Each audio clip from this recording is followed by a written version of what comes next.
Welcome back to potential classes. आज हम देखेंगे एलसीएम एंड एचसीएफ से रिलेटेड कुछ question.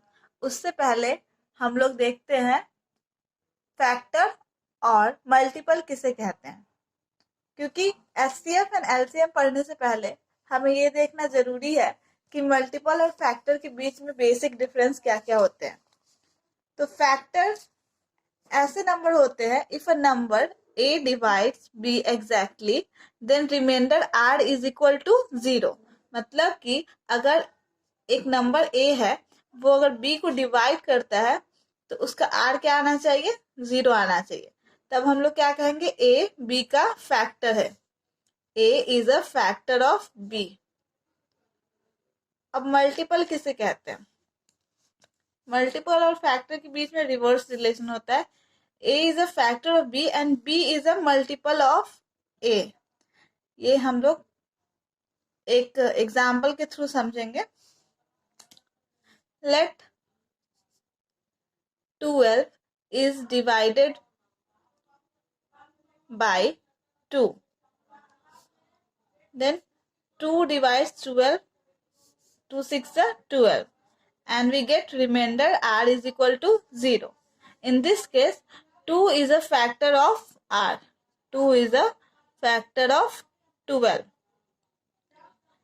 and 12 is a multiple of 2 because in the table of 2 we get 12 as a multiple of 2। इससे हम लोग क्या समझते हैं कि 12 2 के टेबल में आता है, कितनी बार में आता है, 6 बार में, और 2 12 का फैक्टर है क्योंकि 2 इसको 6 बार में कैंसिल कर देता है, यानी पूरी तरह कट कर देता है और रिमाइंडर हमारा 0 आता है। ऐसे हमने समझ लिया कि हमारा मल्टीपल और फैक्टर के बीच में क्या डिफरेंस है।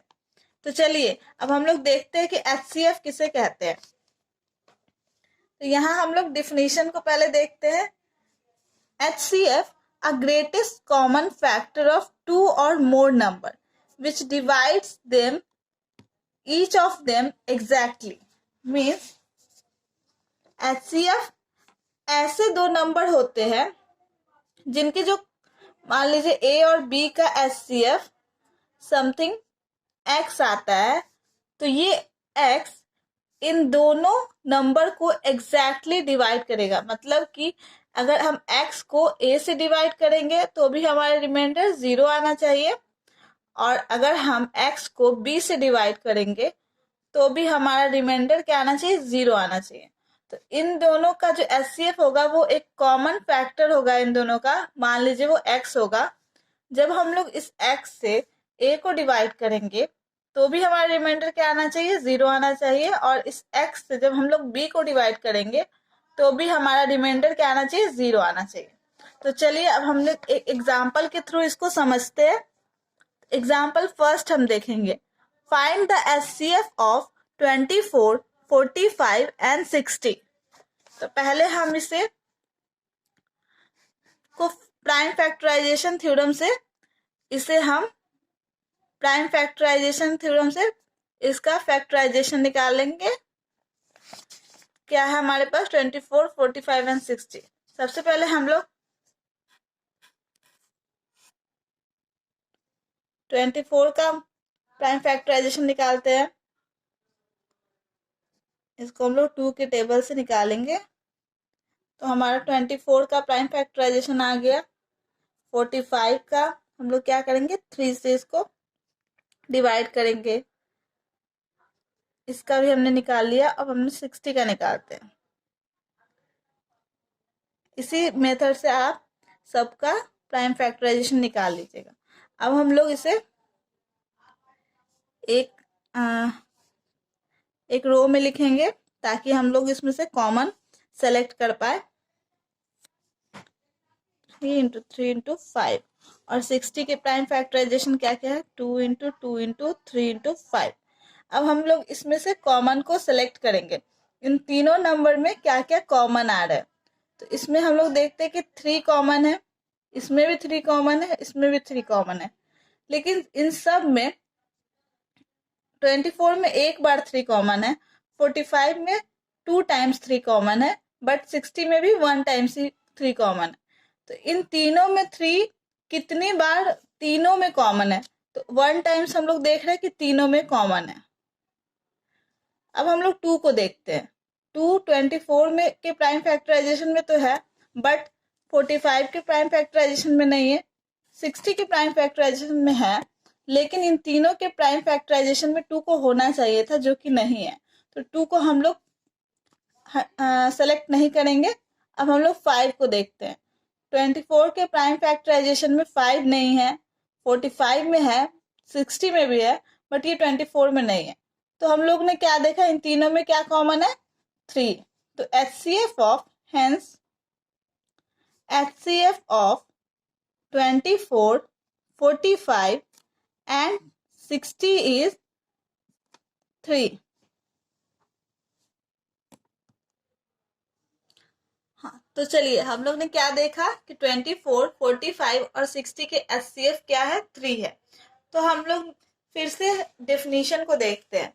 हम लोग ने डेफिनेशन क्या देखा था, ग्रेटेस्ट कॉमन फैक्टर ऑफ 2 और मोर number which divides each of them exactly. मतलब कि जो HCF हमारा होगा वो ईच नंबर को एग्जैक्टली डिवाइड करेगा। यानी कि जो हमारा HCF है 3, वो 24 को भी डिवाइड कर दिया 8 बार में, और हमारा रिमाइंडर क्या गया, 0, यानी एग्जैक्टली इसको डिवाइड किया। 3 भी 45 को एग्जैक्टली डिवाइड करता है 15 टाइम्स में, 60 को भी डिवाइड करता है 20 टाइम्स में। यानी कि हम लोग ने इसे देखा कि फॉर्मूला को भी जस्टिफाई कर रहा है ये, यानी हमारा जो HCF है 3 वो करेक्ट है। ठीक है, तो चलिए अब हम लोग HCF को डिवीजन मेथड से भी निकाल कर देखते हैं कि डिवीजन मेथड से भी HCF कैसे निकाल सकते हैं। तो हम लोग बुक के एग्जाम्पल्स को देखते हैं। एग्जाम्पल 2 को देखेंगे।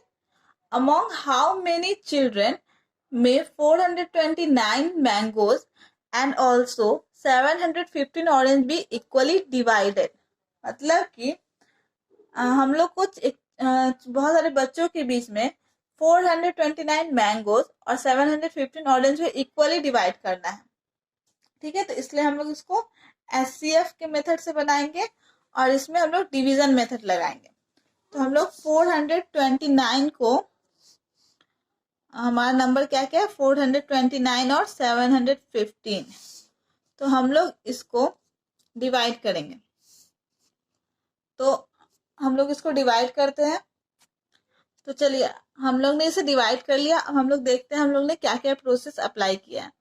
हम लोग 429 को 715 से डिवाइड करेंगे, तो 1 टाइम्स में 429 को हम लोग जब इसे डिवाइड करते हैं तो हमारा रिमाइंडर क्या आता है, 286। तो अब हम लोग जो 286 है, जो रिमाइंडर है, वो हमारा अब डिवीजर के तौर पे यूज होगा। और जो हमारा पहले केस में डिवीजर था वो डिविडेंड के केस में यूज होगा। इसी प्रोसेस को हम लोग आगे भी ले चलेंगे। तो अब हमारा डिवीजर क्या हो गया, 286, और जो हमारा पहले डिवीजर था वो अब डिविडेंड हो गया। तो हम लोग 286 को 429 से डिवाइड करेंगे, 1 टाइम्स में 286 आएगा और रिमाइंडर हमारा क्या आएगा, 143। तो अब वही रूल अप्लाई करेंगे। अब हमारा रिमाइंडर क्या हो जाएगा, डिवीजर, और जो हमारा पहले के केस में डिवीजर था वो क्या हो जाएगा, डिविडेंड। अब हम लोग ने 143 को 286 से डिवाइड किया तो वो 2 टाइम्स में डिवाइड होगा और आर हमारा क्या होगा, 0। तो जिस डिवीजर से हम लोग डिविडेंड को डिवाइड करेंगे और जब हमारा रिमाइंडर 0 आ जाएगा तो वही हमारा HCF हो जाएगा। इस केस में क्या हो जाएगा, HCF 143। सो आज हमने HCF के फॉर्मूलाज एंड उसके रिलेटेड क्वेश्चन को डील किया।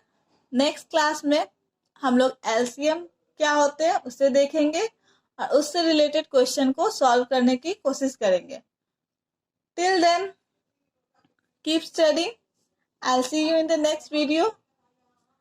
And if you like, please like, share and subscribe to the channel. And don't forget to hit the bell icon.